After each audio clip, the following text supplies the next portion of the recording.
semuanya, perkenalkan nama saya Brenda Chandra dari kelas 3 PHP 3. Di video kali ini saya akan menjelaskan salah satu makanan khas Indonesia bagian tengah.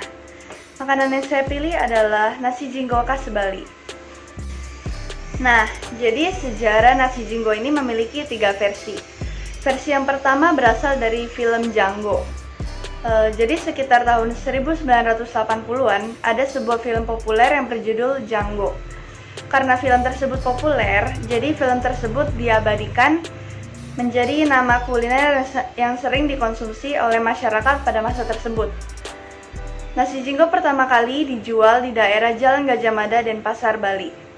Versi yang kedua berasal dari kata jagoan. Konon nasi jinggo berasal dari kata jagoan yang merupakan sebutan bagi kelompok pengendara sepeda motor di malam hari. Setelah atau sebelum berkeliling, kelompok tersebut selalu singgah untuk mengisi perut dengan nasi berbungkus daun pisang. Akhirnya nasi tersebut menjadi menu favorit dan diberi nama nasi jinggo. Versi yang ketiga berasal dari bahasa China.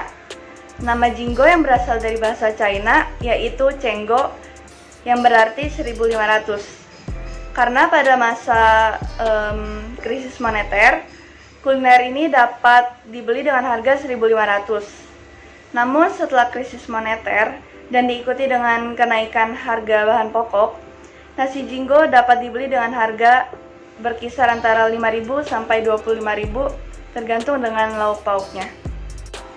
Sekarang saya akan menceritakan mengenai nasi jinggo khas Bali tersebut dan nasi jinggo ini dapat dibeli di mana sih? Nasi jinggo adalah kuliner khas Bali yang mudah ditemukan di pasar atau di restoran. Nasi jinggo yaitu nasi putih yang berbentuk kerucut yang disajikan dengan lauk pauk seperti suiran daging ayam atau sapi, sambal, serundeng, sambal goreng tempe, dan mie, dan dibungkus dengan daun pisang. Seiring perkembangan zaman, lauk nasi jinggo mulai beragam, misalnya ditambah sate lilit, sate ayam, dan telur asin. Nasi jinggo juga sering ditemukan sebagai sajian di acara upacara pernikahan, acara ulang tahun, acara adat, bahkan upacara keagamaan seperti kremasi. Nasi jinggo juga hampir sama dengan nasi kucing khas Yogyakarta. Yang membedakan nasi jinggo dengan nasi kucing adalah isinya. Kalau nasi kucing berupa nasi yang dikepal bersama sambal, bisa sambal teri, oseng tempe, atau sambal goreng. Sedangkan lauknya bisa pilih misalnya sate telur, sate usus, gorengan tempe atau tahu, ayam, dan lain-lain. Sedangkan nasi jinggo umumnya isiannya udah pasti itu. Nasi putih bersama suiran ayam, sambal, serundeng, dan mie goreng. Nasi jinggo lebih sering ditemukan di pinggir jalan atau restoran di kota besar seperti Denpasar, Kuta, dan Ubud. Beberapa kawasan di kota Denpasar yang dikenal sebagai destinasi kuliner malam hari adalah Jalan Tamrin dan Jalan Ponorogo. Dan nasi jinggo yang paling terkenal adalah nasi jinggo di Pasar Senggol Kereneng. Selain di Bali, ternyata di Jakarta juga ada yang menjual nasi jinggo. Lokasinya ada di Tamrin City, Jakarta Pusat. Nama tempatnya Nasi Jinggo Ibu Agung. Bahan-bahan yang digunakan untuk membuat nasi jinggo adalah pertama bahan untuk serundengnya. Untuk membuat bahan serundeng ini kita membutuhkan kelapa parut, daun salam, lengkuas, garam, minyak, dan gula pasir. Untuk membuat bumbu halus serundengnya kita membutuhkan bawang merah, bawang putih, dan cabai merah keriting.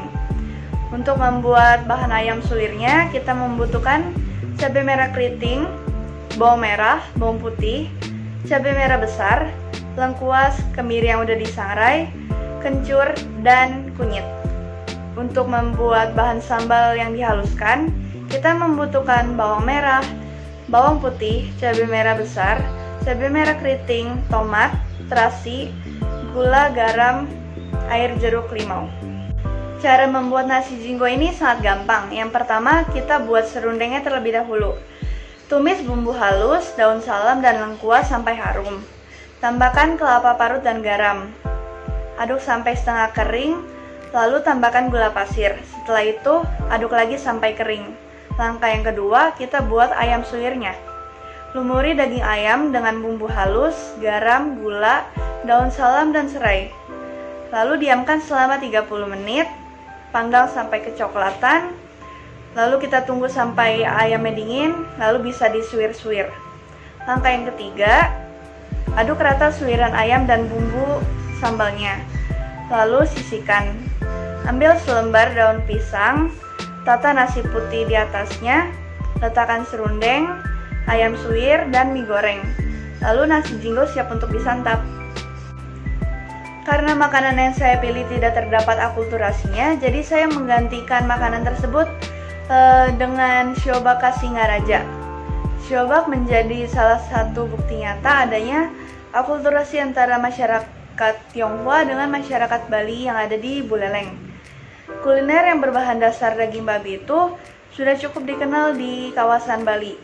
Menurut salah satu masyarakat di kawasan Singaraja, mengatakan jika keberadaan warga China lah yang memiliki peran cukup penting tentang keberadaan kuliner itu. Siobak sendiri memiliki ciri khas pada bumbunya yang kental, seperti bumbu yang terdapat pada kuliner lumpia. Namun, di sini bumbu siobak justru lebih kuat pada rasa manis dan kaya akan rempah-rempahnya. Sekian video dari saya, semoga di video kali ini dapat bermanfaat dan berguna bagi kalian semua. Saya ucapkan terima kasih dan sampai jumpa.